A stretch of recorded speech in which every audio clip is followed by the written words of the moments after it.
Which rights inside your stadium actually earn money? How do you reach the owner's box without beginning with a $2 billion building? Imagine this is your first event day as owner. The shift is illustrative, while the major economics come from the sourced research behind it.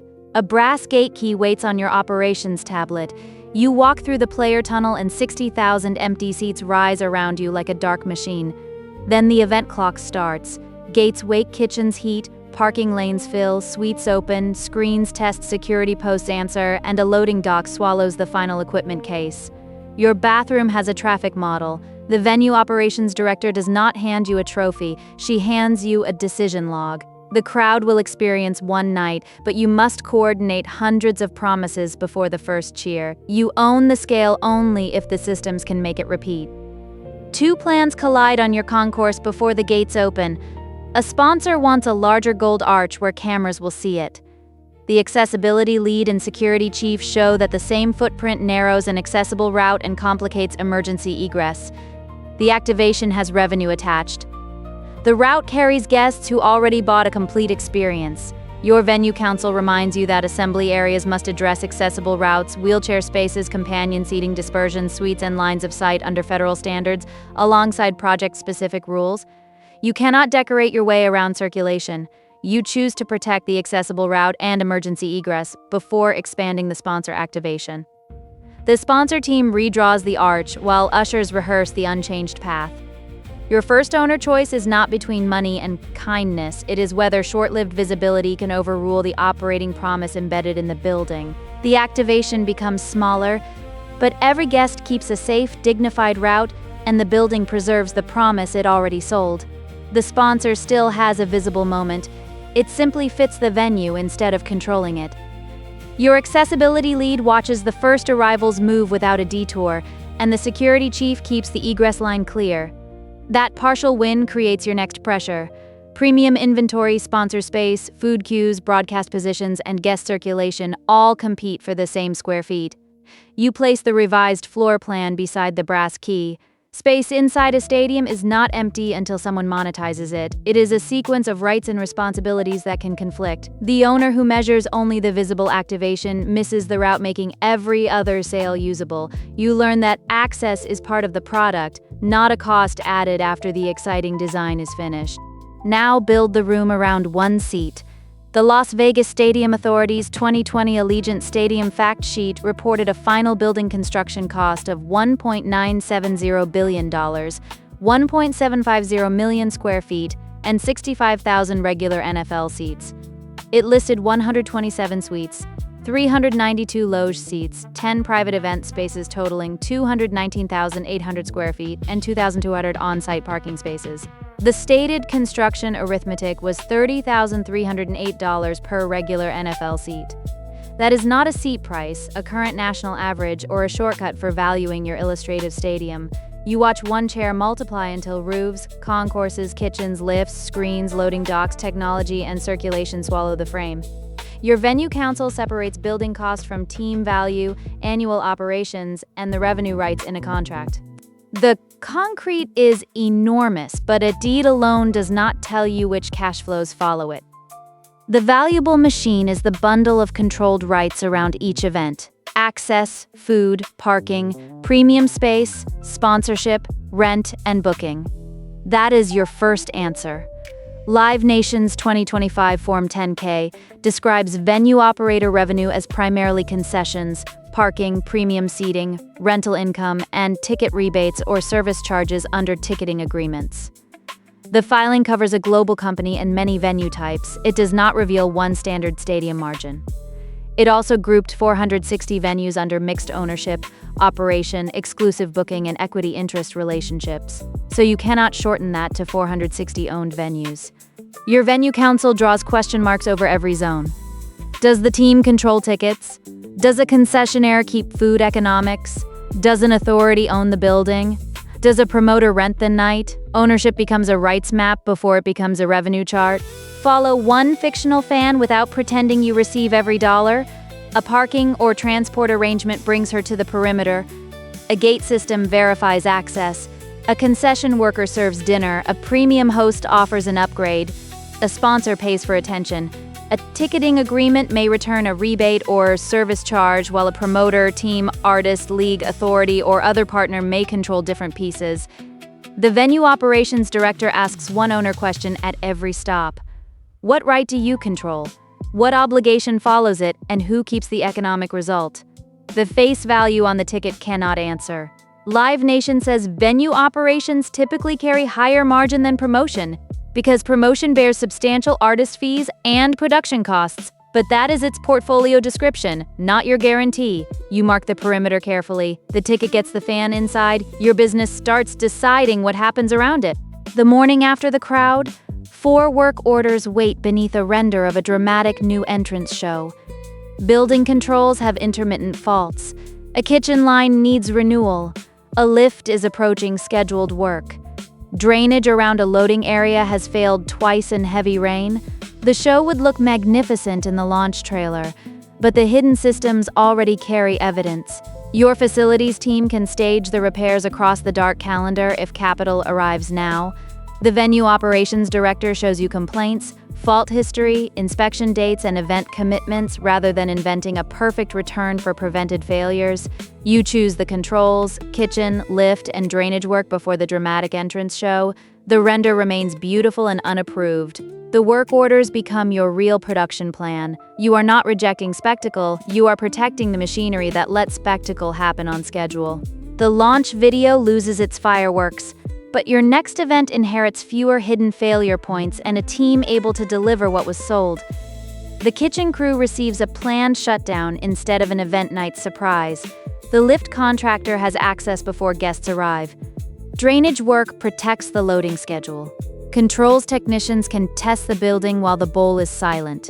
Live Nation reported about $925.60 million of revenue-generating capital expenditure and $125.04 million of maintenance capital expenditure in 2025, roughly $151 billion across its global portfolio and ticketing systems. Those are not one stadium's costs. They are evidence that venue ownership keeps investing between cheers. Your partial win creates another pressure. Maintenance cannot consume every ambitious project, but ambition cannot erase recurring renewal. You add capital condition, guest impact, and event dependency to every future proposal. The quiet calendar has become part of your product. You build an illustrative venue-only event model, not a real stadium forecast. 20 major event days at 45,000 average paid or credentialed visits create 900,000 annual visits.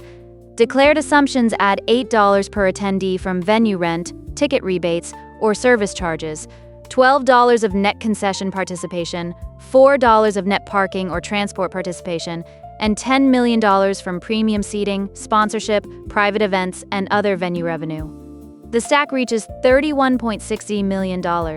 You then assign 62%, or about $19.59 million, to event operations, utilities, staffing, routine maintenance, sales, insurance, and administration. Another 12%, about $3.79 million, enters a capital reserve. The model stops at $8.22 million before debt and tax.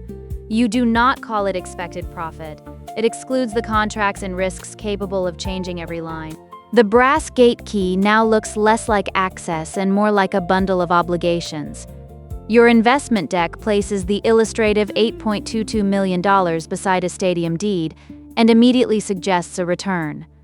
Venue Council covers the slide with a transparent rights map. The model assumes participation in food, parking, premium inventory, sponsorship, private events, rent, and ticket charges. Your real contract may control fewer rights or owe larger guarantees.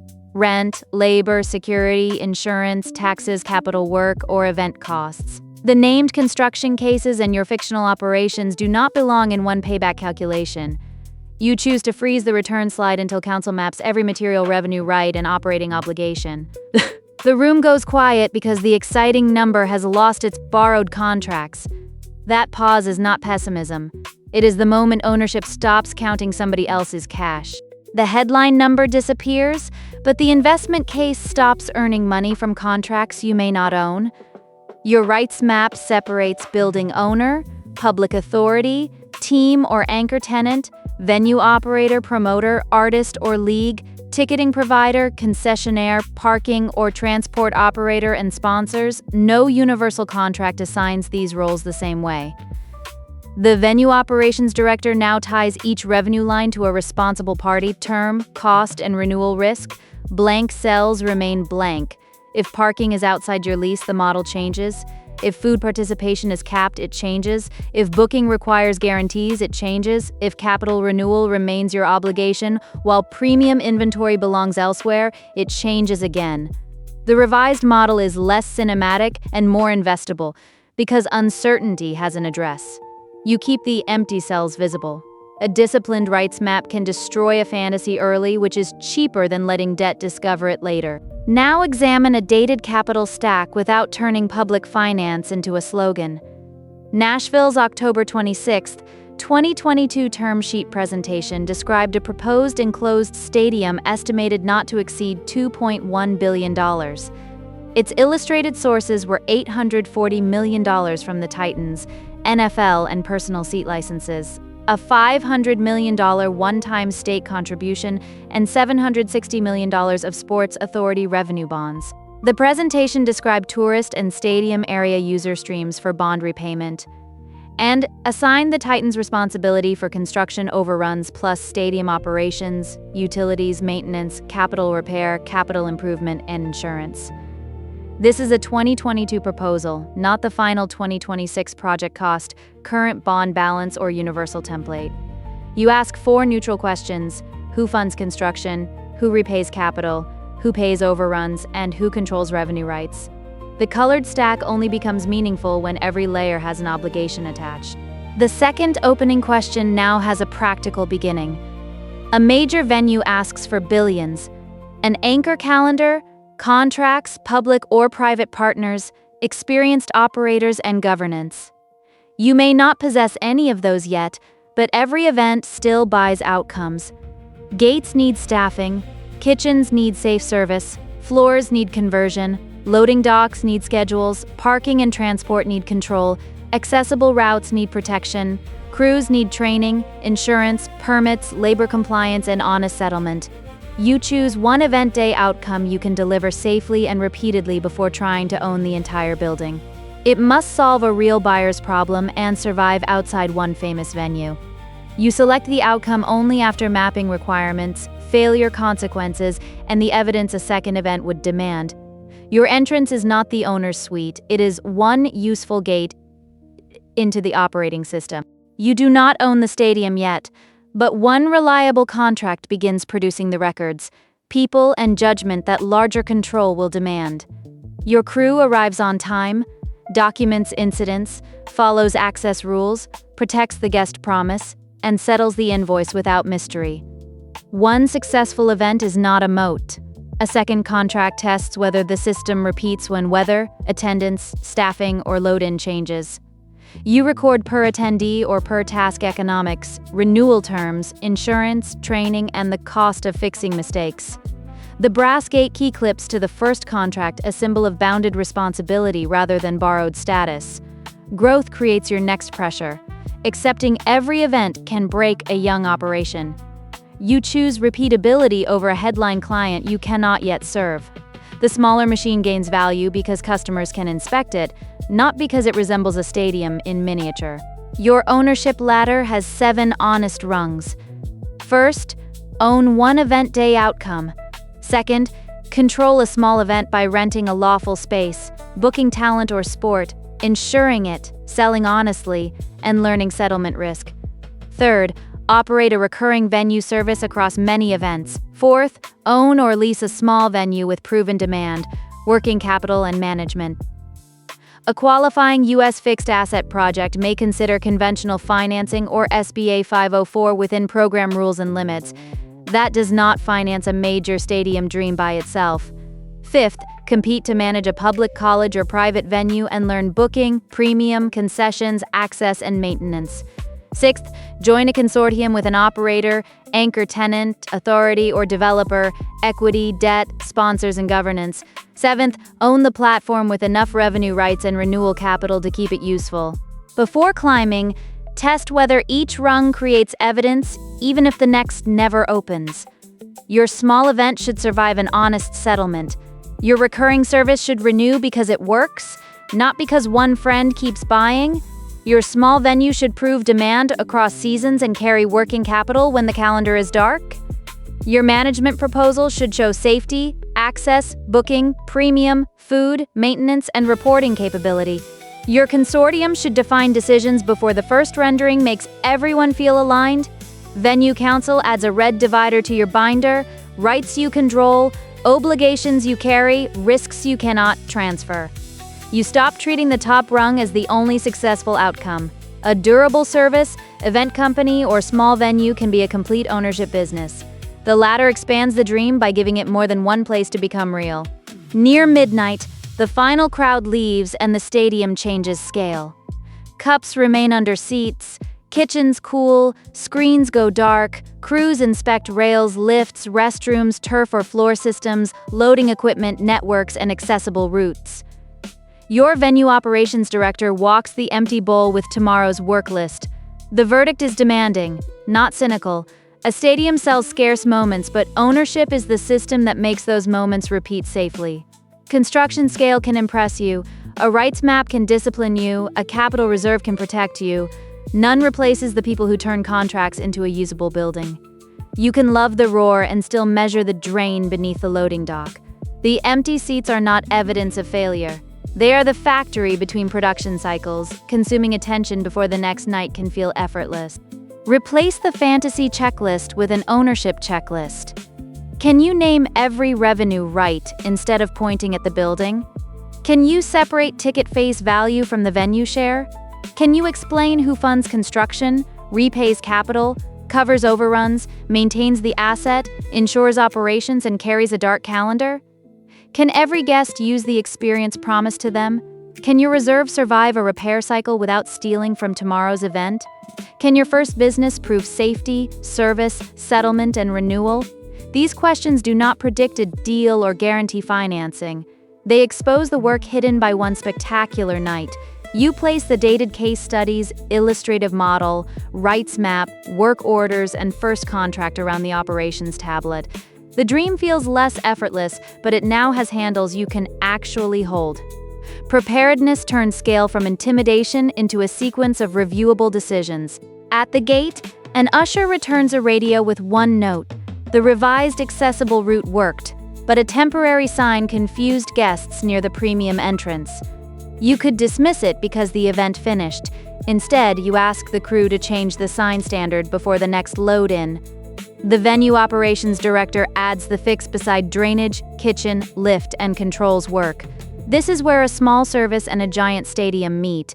Ownership is not heroic intervention after every problem. It is a system that notices, decides, records, and improves while consequences are still small. The sponsor, arch route plan, rights map, and first contract now belong to one lesson. The owner earns control by making promises repeat through people. Nobody cheers the corrected sign in an empty building. The next guest simply reaches the right place with less friction, which is the quieter proof. Dawn reaches the bowl while your first event closes in the ledger. You arrange the brass gate key, accessible route plan, maintenance orders, rights map, dated capital stack, and first service contract across the owner's desk. The objects have changed what the suite means. The building is not the prize by itself, accountable control is.